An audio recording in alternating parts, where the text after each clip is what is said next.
Welcome to another edition of Teach the Geek interviews. My name is Neil Thompson. I'm the founder of Teach the Geek. It's an online platform for science and engineering professionals. The first offering of the platform is a public speaking course called Teach the Geek to Speak. To learn more about it, you can go to teachthegeek.com. Again, that is teachthegeek.com. Today, my guest is Dr. Krishana Sankar.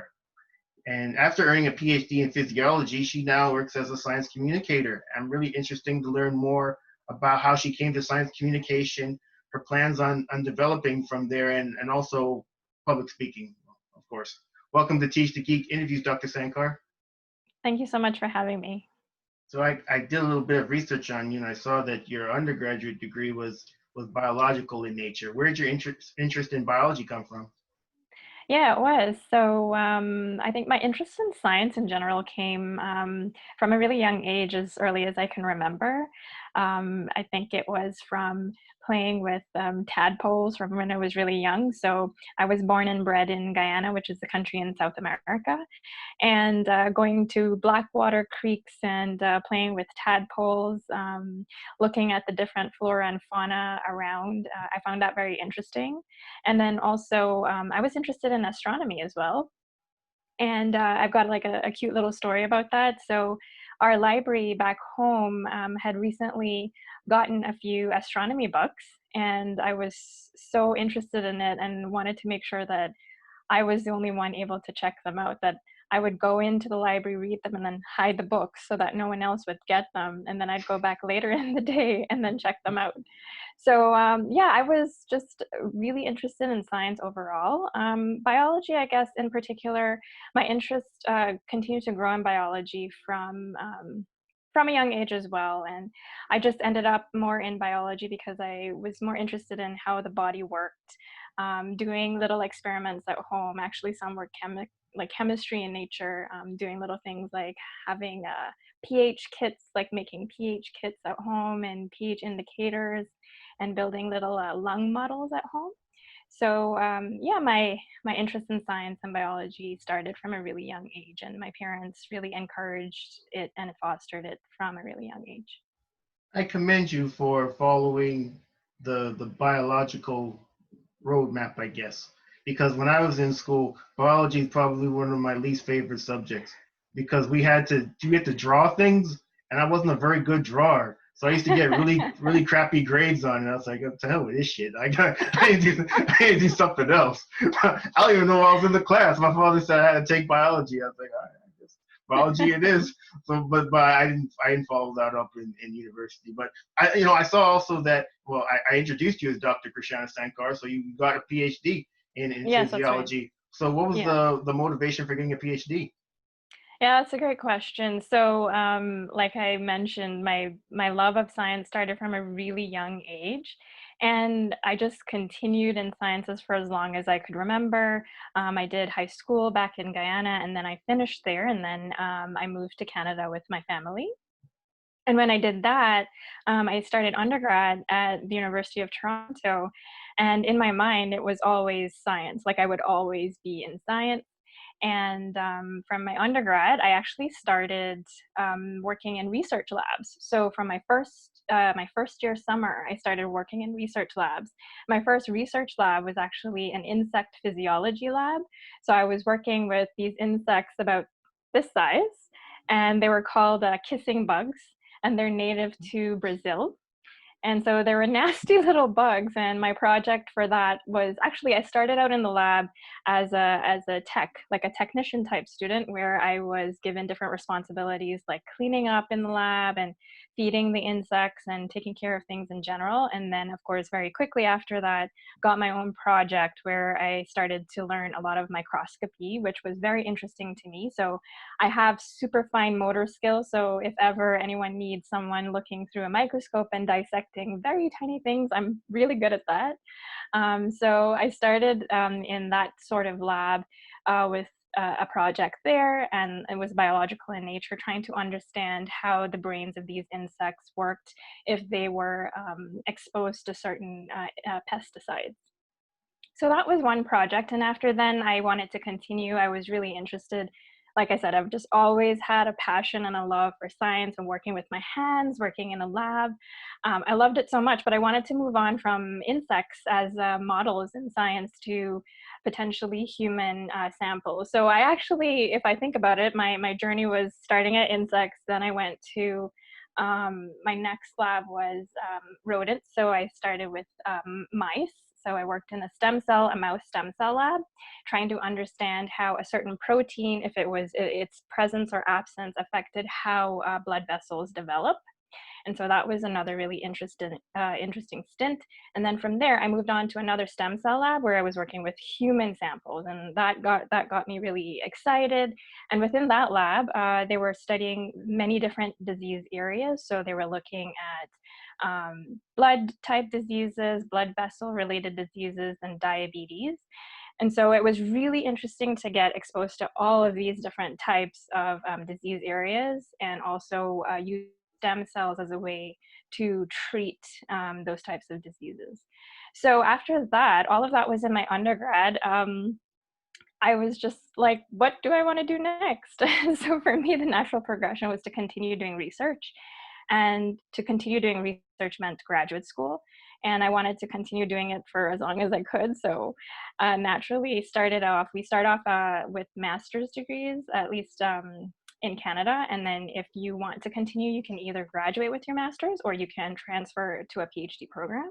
And so I decided to transfer to the PhD program. So my lab that I did my PhD in was more concerned with diabetes related research. And then it was also using biology and engineering in order to tackle some of the questions related to diabetes. How long were you in graduate school for? So I was in grad school for a while. It's been a while, at least 6 years in grad school. And so so that was quite a bit of a journey from undergrad to grad, and then taking some time in between to also work in the pharmaceutical industry, which was quite interesting as well. And that's a little bit of a unique story because typically those of us who go to grad school or do a PhD in what we call a wet lab. So a lab in which you're sitting at the bench and you're actually working with cells and animals. Typically it's difficult for those students to get an opportunity to work outside of academia just for, get experience outside of academia. So I was fortunate in that regard to be able to get that sort of experience. So I'm guessing it's 4 years for undergrad and then 6 years for grad school. So you were in school for a decade? Yeah, at least, yeah, for sure. Jesus Christ. Wow. Oh yeah, it's not a journey for the faint of heart. I will definitely say that. You've got to really love what you're doing. You've got to love it a lot to keep doing that, right? Like not everyone can do that. I actually remember once bringing my sister into the lab during the summer just to introduce her to research and see if she would be interested in it, because I was so interested in it. And it wasn't for her. She said this was just not her thing, and she went to nursing school. So to each their own. Well, you're damn right it wasn't her thing. She's not trying to be a professional student, for God's sakes. Okay, you know what? Those of us who are professional students, we love it. You've gotta love it to do it. My God, like you were in there when I guess when you started there was a different prime minister. Then when you finished it was another prime minister or something. Right? Yeah. I was like, good Lord. Wow. Yeah, it's a journey. It's a journey. So eventually, well, from what I understand, a lot of people when they go that route of being in school for 10 years, after which they have to make a decision. But I guess when they start out grad school, at least as far as I understand, most of them want to stay in academia, become tenure track professors. Was that your goal, or did you always have the plan of doing something else? So yeah, that's another good question. So actually, I would say my initial goal, probably when I started undergrad, was to do medical school. And I think a lot of students in medicine tend to do that, and not medicine, in biology tend to do that, as well as coming from a Caribbean background. Yeah, you're laughing because I guess No, right? I'm still laughing over the 10 years in school. That's what I'm laughing at. Oh my God, Jesus. no! You gotta get over that. You gotta get over that. So yeah, I think from undergrad, a lot of students that I met, pretty much, I think 90% of the biology class wanted to go on to medical school. But I think after my introduction to research, I kind of forgot about medical school, and I my interest that's where my interest lay. So yeah, I now I'm blanking. I forgot your initial question as to and trying to figure out why I went back to. Oh, yeah. So I had Oh, asked. you were asking about my future goals if it was to become a tenured professor. That's right. So yeah, like I mentioned, initially it was to do medicine, and that changed to research. But I would say during my journey in graduate school, so like you were laughing about the fact that it's so long, you've got enough time to figure out whether or not you want to actually continue to do this or pursue this career path for X number of years, well, for the rest of your life. Yeah. As much as I loved research, the environment can be very different for each person. Each person's experience will be different depending on the type of school you're at or the immediate environment that you're in. And so for that reason, I did not see myself becoming at least a research professor. I have been thinking about there's something called teaching stream professors. So instead of having a research lab, you're a professor, but you do teach and you have research in teaching instead of research, like the type of research that I was doing before. So yeah, during my journey, I decided that becoming a tenure track research professor was not for me, and so that left me in a place of exploration, which is also where my time spent in pharma came from. I was really happy to have had that experience so that I could see what else was out there outside of academia. So yeah, I did not want to pursue tenure track in research. But teaching is a different story. Teaching I enjoy, and also the science communication, like you mentioned. But also I've been able to combine business with my biological background, which I think is a very important thing for a lot of people in sciences to also have and to understand have a little bit of a business background as well. How have you been able to make that the putting together business and your I guess your research work? Yeah, so once again, I looked. So I did, like I mentioned, I had a lot of exploration during my time in school, and so there were a few different clubs on campus that they're dedicated to students who are doing PhDs, who but do not want to continue on tenure track. And something I should mention as well is that although um, traditionally doing a PhD would mean that people would want to go down tenure track. That's not the case, for the past many years, just because there's so few jobs. And actually, a lot of people coming into the degree now know that they don't want to stay and have a tenure track position. They actually Hmm. want to go on to do other things that a PhD can also prepare you for. And so, two main career areas that a lot of PhDs tend to go towards are in industry, or either the pharmaceutical industry or towards consulting, so like healthcare consulting and management consulting. So that's actually what I did. So pharma was one place in which I started to learn a little bit of business background behind the science, although I was in the medical affairs department. And my experience with the on-campus groups that did consulting. Um, and then also that consulting group had a mini MBA program, which was really cool. So a lot of science students tended to flock towards that program, just so that they can have a little bit of business background to help prepare them for the next steps after their PhD. Hmm. Interesting. So where did the whole science communication piece come in? I know you'd said, during your time in grad school, you had a lot of time to figure things out. And yes, six years certainly is a lot of time to figure things out. So where did science communication come in? So science communication actually was something I was always doing. I just didn't know that there was, I guess, a term for it. So while doing a PhD, or pretty much, or essentially any job where you are required to communicate what it is you're doing to stakeholders, for example, um, communication is necessary. And it just so happens that within science, because there was a lot of communicating of our research and our results through either committee meetings or conferences or seminars or talks, that's actually a form of science communication, because essentially what it is communicating your science to an audience. Um, and I started doing that to different audiences. I was actually doing that, I would say, prior to even starting my degree, but of course that ramped up during my degree when I was doing a lot of presentations at conferences, but that's more scientific, that was geared towards the scientific community. But then there was a time during my time of exploration where I was also feeling like there was a disconnect between researchers and people in the community, right? So for example, my colleagues and I, who were doing research that were diabetes based, we did wet lab research, which meant that we were not actually interacting with, for example, people with diabetes in the community. And for me, I started to feel that disconnect, and I needed to feel like there was some sort of connection to what it was that I was doing in the lab to the people who actually have, the disease that I'm working on.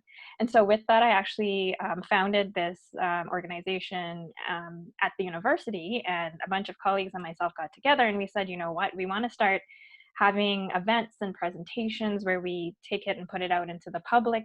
We let the public know what it is that we're doing in the lab, at the lab bench, right? Because at the end of the day, taxpayers are the ones who pay the money that are going towards the grants that researchers get. So we felt, it's important to be able to share this with the community. So starting that, started making a lot of presentations that were accessible and easily understandable by the non-expert public. And then with that, Diabetes Canada, which is a national not-for-profit organization here, we partnered with them, and then you become a volunteer with them, and I did a lot of speaking engagements for them. And so slowly, starting from my research, I started to do more and more science communication type events where over here in Canada, we've actually got quite a few, especially some geared towards women in STEM, where we speak a lot about our research. And so I've spoken to many different audiences, whether it's kids from as young as I think like grade 3 or grade 5, to high school, and adults, speaking, at the library and the community, the local community and stuff like that. So yeah, it's been really fun, and science communication was just something I was doing all the time. I just didn't realize that is what I was doing. But it's a young field, and it's now growing and progressing. So there are actually, I would say, maybe more opportunities in the UK and the US, and we're trying to grow that field here in Canada as well. Wow. I commend you for seeing the need of taking the work that you were doing in the lab and communicating it to the people in the community, because I get the sense that a lot of times people, especially the ones in academia, they kind of get stuck there and they're not really thinking about the application of their work just to the common person. So the fact that you had that foresight, that's kudos to you for that. Thank you. And you actually raised a really important point. So it is true that that tends to happen. And I mean, the type of research that myself and other people, like that I did and other people are doing, the basic science research, it's hard to have that connection, right? From the basic science, the fundamental science, to the science that reaches the patient. And usually the people who are the ones interacting with the patients are the doctors or the researchers who do clinical research, and they're the ones who tend to interact with patients.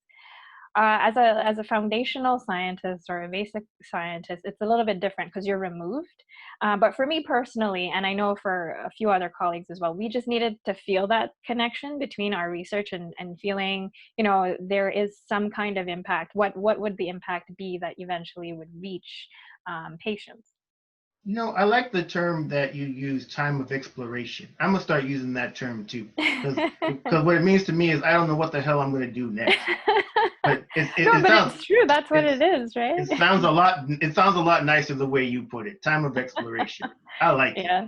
Yeah, you can So use it. absolutely. So there's a lot of things that you're working on, Dr. Sankar. There's the science communication piece, combining the business with your research.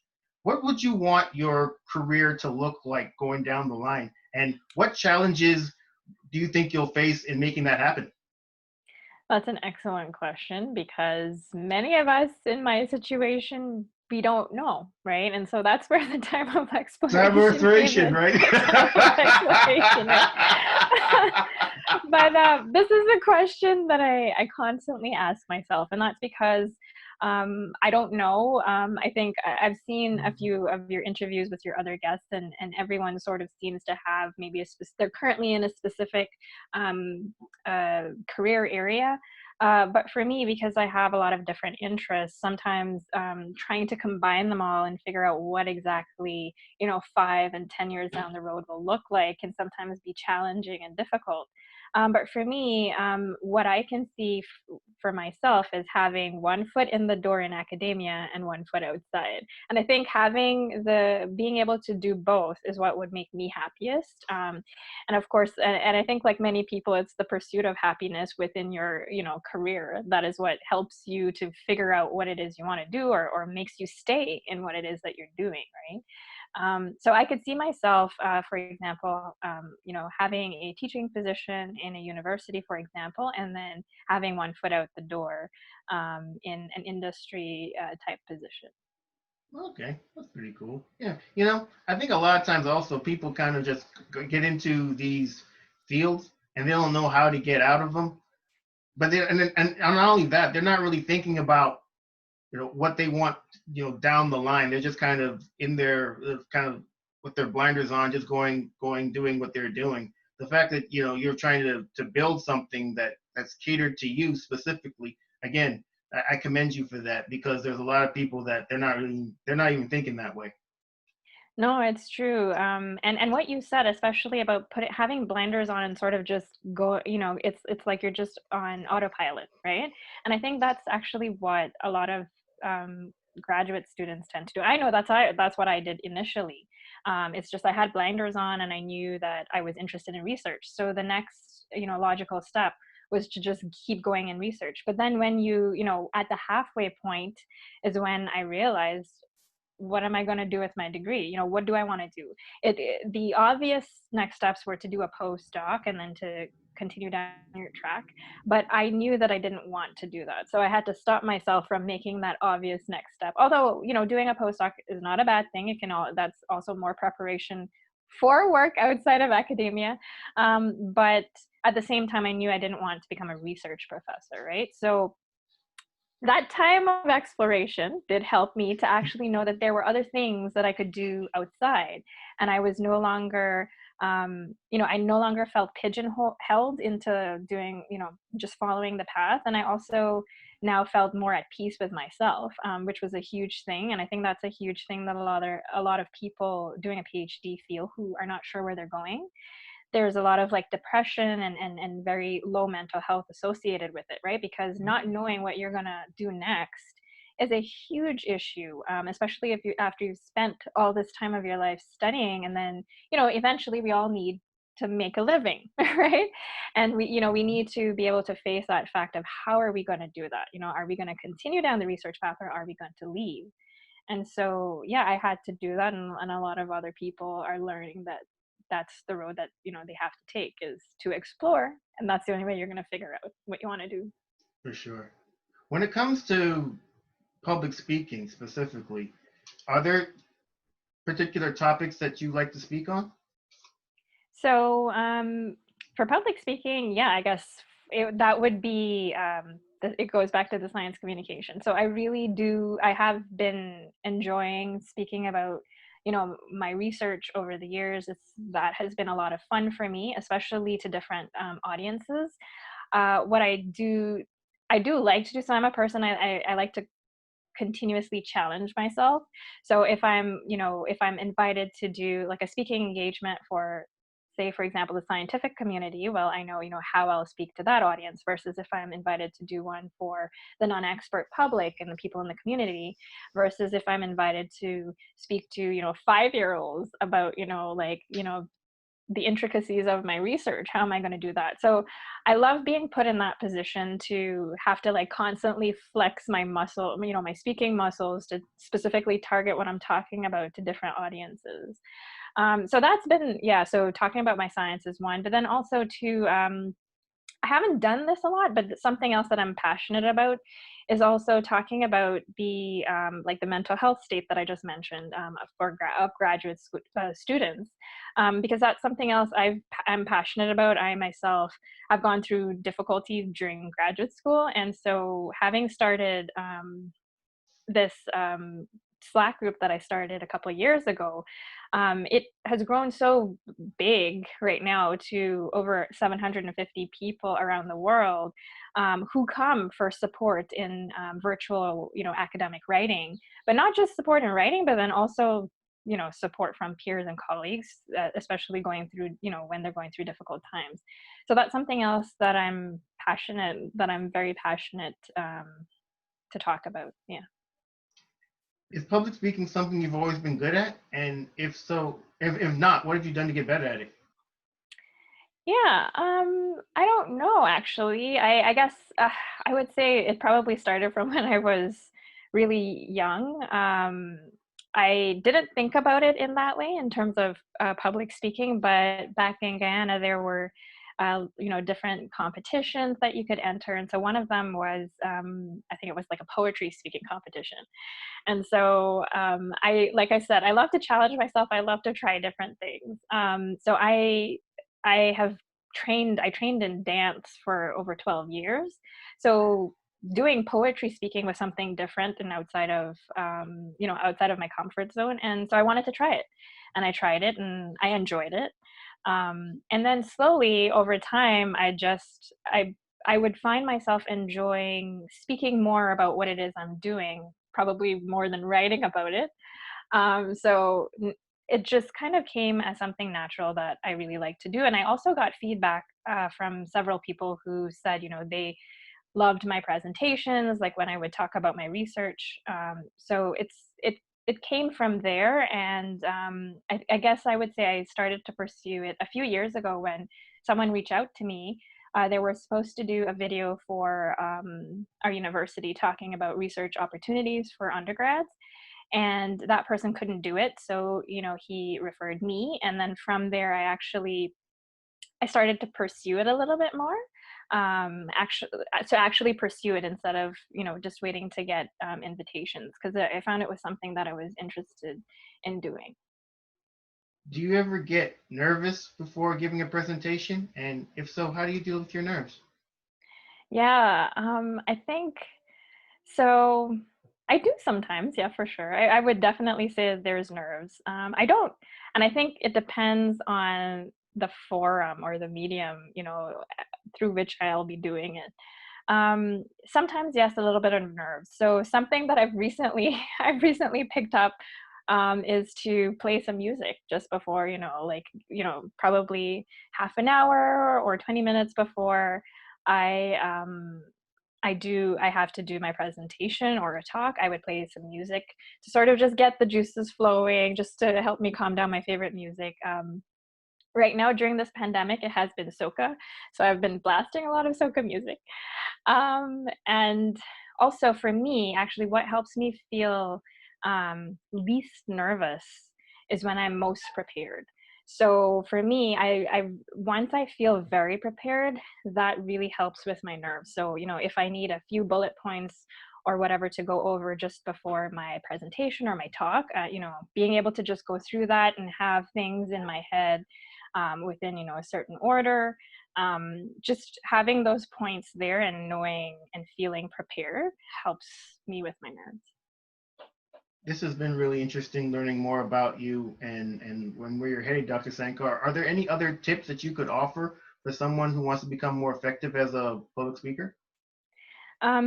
So there was something else that I did that I forgot to mention. So a few years back, I did take a course that was offered through my school that helped with public speaking. So I would say if public speaking is something that anyone wants to do and they want to do it seriously, and we can always be better. We're always constantly learning and improving. I would say, seek out courses. Of course, they don't have to be expensive if possible, any sort of free resources. I think even places like Coursera has courses on public speaking, I believe. I'm not completely sure. I think something else that's very interesting, I haven't done yet, but I actually do want to do, is like one of these improv classes. So the improvisation classes. I think that really helps in helping someone to possibly just speak on their feet, being thrown into a situation and just having to pull a topic from the air and just be able to speak about it. And then also, I know there's Toastmasters as well. I haven't actually gone to one, but I have read and heard that they're very effective and useful. So yeah, those are a couple of tips that I would say to try, if you feel like you want to become a speaker and perhaps improve on your skills, a couple of things that you can do. Wonderful. How can people get in touch with you? Yeah, so you can get in touch with me through LinkedIn. I am Krishana Sankar on LinkedIn. I'm also very active on Twitter, and if anyone's on Twitter, you can DM me on Twitter. So my handle on Twitter is at Krishana Sankar on Twitter. And yeah, I think those are probably the two easiest ways to get in touch with me. Wonderful. Well, everyone, that marks the end of another edition of Teach the Geek interviews. My name is Neil Thompson, founder of Teach the Geek. It's an online course it's an online platform for science and engineering professionals. Teach the Geek to Speak is the online public speaking course. And to learn more about it, you can go to teachthegeek.com. Again, that's teachthegeek.com. Perhaps you could check out that course as opposed to the ones that Dr. Sankar suggested on Coursera. I mean, what the hell's her problem, right? Anyway, take it easy, guys, and stay safe. Thanks, Dr. Sankar. Thank you.